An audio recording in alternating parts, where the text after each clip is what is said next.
2024 총선 특별기획 한국정치 이번엔 꼭 바꿉시다. 17대 총선 선거운동은 어떻게 달라졌는지 알아봅니다. 안녕하십니까. 3월 25일 목요일 아주 특별한 아침에 이재용입니다. 네, 완연한 봄입니다. 성큼 다가온 주말 계획 세우셨습니까? 최은영입니다.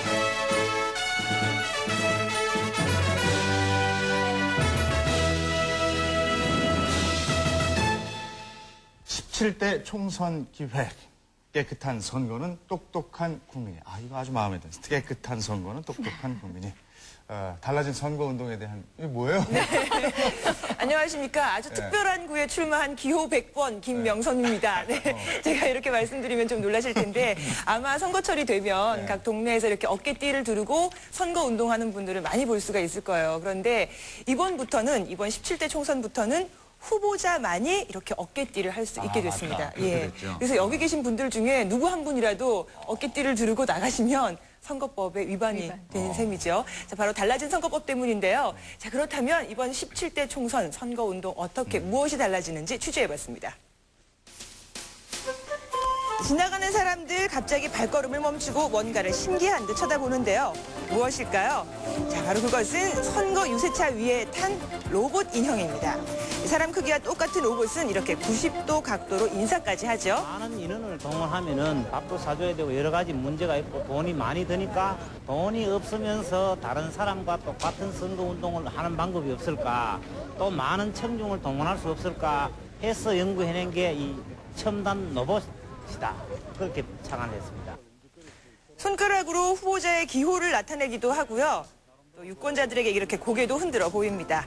말 못하는 로봇이지만 한 사람의 선거운동원 몫을 톡톡히 해낼 수 있다고 합니다. 사람이 수고할 것도 없네. 특이하잖아요. 신선하고 사람들 받아들이기 그리고 거부감이 없지 않습니까?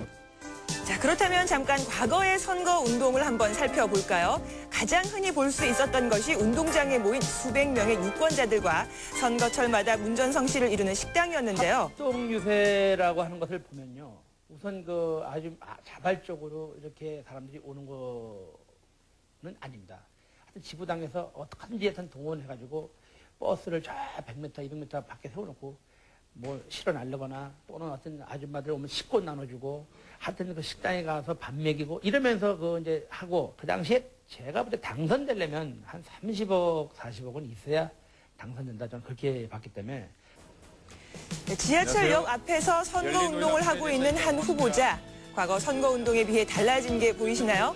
이번 17대 총선부터는 후보자와 동행 시 선거운동 인원수가 5명으로 제한되고요. 선거운동을 위해 나눠주는 명함도 후보자만 나눠줄 수 있습니다. 고생하는 것이 되고 이런 데 대해서 이제 공감을 표현하시는데 이미 바뀐 제도니까 여기에 빨리 적응하는 사람이 살아남는 거죠. 한 분이라도 더 뵙고 설명드리고 악수하고 얼굴 보여드리고 이런 것들이 중요하기 때문에 달라진 선거법에 따라 돈 드는 선거운동은 모두 금지시키고 대신 적은 돈으로 큰 효과를 가져올 수 있는 인터넷을 이용한 선거운동을 대폭 확대시켰는데요.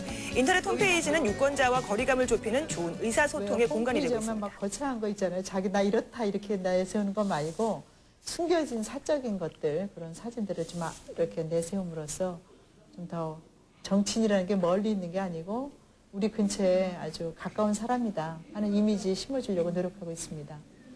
한 인터넷 선거 기획사를 찾아가 봤는데요. 본격적인 선거 운동 기간을 앞두고 최근 이곳을 찾는 총선 후보자들이 부쩍 늘었다고 하네요. 자, 웃음과 홍보 두 가지 효과를 얻을 수 있는 플래시 동영상이 후보자들 사이에서 요즘 인기를 끌고 있습니다. 직접 아이디어를 내 일방적으로 그러니까 우리는 이런저런 거 하겠습니다 하는 걸 일방적으로 보여주는 것이었는데 이제 상호소통적 인터랙티브한 방식을 전부 채택을 하시고 그러니까는 의견을 수렴하는 그런 게시판이라든가 의견을 받을 수 있는 그런 공간들을 많이 만드시는 편이십니다.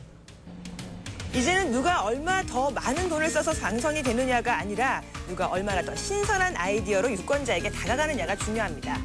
인터넷에 올릴 동영상을 제작하기 위해 준비가 한창인 한 후보자. 유권자에게 좋은 이미지를 심어줄 수 있다면 난생 처음 해보는 화장에도 전혀 어색해하지 않습니다. 자, 인터넷 선거 운동이 활성화되면서 이런 동영상 정도는 후보자들 사이에서 필수가 되고 있는데요. 또 선호도가 좀 달라지니까 지금 우리가 촬영하고 있는 이런 영상 매체를 통한 홍보도 적극적으로 활용할 생각입니다. 돈 안 드는 깨끗한 선거를 만들어 보자는 뜻에서 달라진 선거운동. 그러나 여전히 불법 선거운동은 은밀한 곳에서 활기를 치고 있는데요. 한 후보자의 선거운동원을 직접 만나봤습니다. 선거법이 바뀌고 사람들 인식이 바뀌었다고 하잖아요. 그래도 보면 뭐 어느 당에서는 사실 식당 정해놓고 그쪽에 계속 식사를 한다거나 뭐 후보는 또 밖에서 아들을 낳았다거나 아니면 또 학력을 사실은 돈 주고 샀다던가 그런 얘기들이 많더라고요. 또한 인터넷이 선거운동의 중요한 수단이 되면서 사이버 선거 범죄까지도 기승을 부리고 있습니다. 익명성을 이용해 상대 후보자에 대한 각종 비방 글이 난무하고 있는데요. 아이디를 통해서 익명으로 하다 보니까 설마 나는 적발되지 않겠지. 그렇게 안도감에서 선거 분배를 하지 않나 이런 점이 되거든요.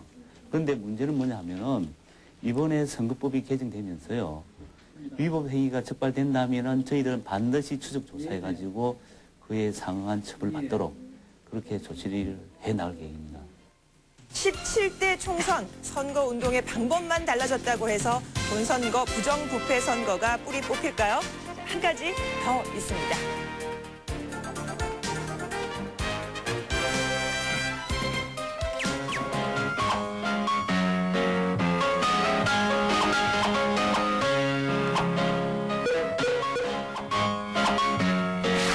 저의 바람입니다. 우리 국민의 바람이기도 하겠죠? 깨끗하게. 제가 하나 준비한 게 중앙선거관리위원회 홈페이지거든요. 이거 좀 보여드리겠습니다. 여기에 후보자 정보 공개란이 있습니다. 이 안에 들어가면요. 이렇게 지역이 있죠. 본인에게 해당되는 지역을 치면요. 우리 지역에서 어느 후보가 나오는지를 알 수 있고요. 뭐가 들어있냐면 기본 정보, 가족 생활 신조, 정견 공약 주요 활동, 선거 홍보물 사진, 또 정치자금 선거 비용이라는 건데 제가 이걸 클릭해놨거든요. 수입 총액 3천 몇만 원이네요. 지출 총액, 잔액 이렇게 다 표시가 되어 있고요. 매일매일 기록하게 되어 있습니다. 선거 비용, 수입, 지출 상세 내역 해가지고요. 선거 비용 제한액 해서 이렇게 액수가 나와 있고 제한액 대비 지출 비율 9.6% 쓰셨네요. 뭐 이런 식으로 쭉 나와 있으니까 이걸 보고 이 후보가 공약 내용이 뭐구나. 그리고 선거 자금을 어떻게 쓰고 있구나. 그리고 그동안에 어떤 위반 내용들이 있구나. 이게 상세하게 개인 정보를 보실 수가 있으니까요. 여러분이 한 표를 행사하실 때 큰 도움이 되리라고 믿습니다. 예, 이제 뭐 선거 비용을 그렇게 매일매일 공개까지 해버리면은 후보들이 전에처럼 하면 뭐 큰일 날 것 같습니다. 네. 사실 지난번 총선까지만 해도 이 법정 비용 한도 지키면서 선거 치는 후보가 거의 없다 이런 얘기가 나왔었거든요. 그러니까 대부분이 다 탈법을 사실은 저질렀다 이런 얘기였었는데, 근데 이제는 법대로만 하면은 돈 선거 정말 뭐 추방을 할 수 있을 것 같아요. 다만 음성적인 방법을 막는 게 이제 중요할 것 같습니다.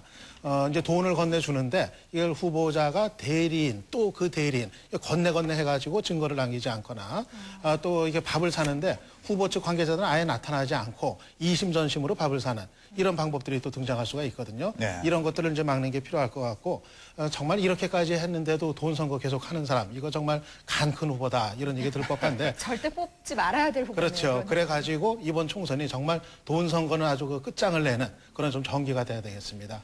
네, 저는 그 유권자들의 정서적인 판단도 좀 경계를 해야 될 것 같아요. 지금 이렇게 거리 유세 나가는데요. 인사하는 각도가 뭐 크다라든지 아니면은 뭐 일부러 비를 맞는 그 후보자들도 있어요. 좀 불쌍해 보이려고 말이죠. 네. 또는 뭐 심지어는 가족들이 뭐 목욕탕까지 가서 뭐 때도 밀어주고 뭐 이렇게 뭐.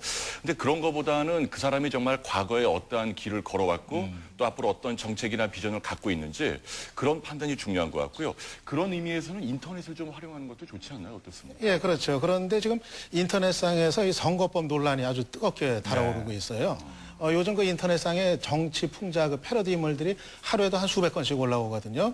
저도 그 인터넷 혼자 이렇게 보다가 그거 보고서 아주 웃음 참지 못하는 이런 경우가 이제 많은데, 근데 경찰이 이걸 단속에 나섰어요. 그래가지고 대학생 한 명이 지금 구속됐죠. 예, 긴급 체포까지 돼서 아마 사후 처리가 될 것 같거든요.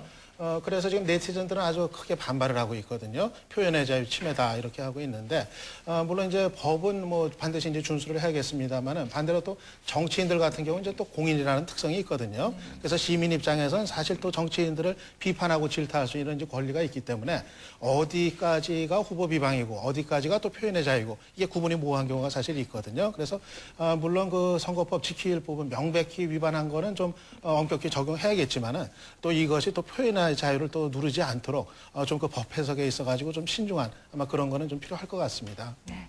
자, 그리고 저희 아주 특별한 아침에서는요, 불법 선거운동에 대한 제보를 받습니다. 불법 선거운동을 하는 유권자나 후보가 있으면요, 789-3839, 서울 전화 789-3839로 전화를 주시거나 홈페이지에 들어오셔서요, 지금 주소 나가고 있죠? imbc.com으로 들어오셔서 아주 특별한 아침 게시판에다가 꼭 신고를 해주시길 바랍니다. 어깨띠도 여러 명 메고 있으면 안 되는 거죠? 네. 그 후보만. 후보만. 미스 코리아는. 네, 여러분 지금 아주 특별한 아침과 함께하고 계십니다.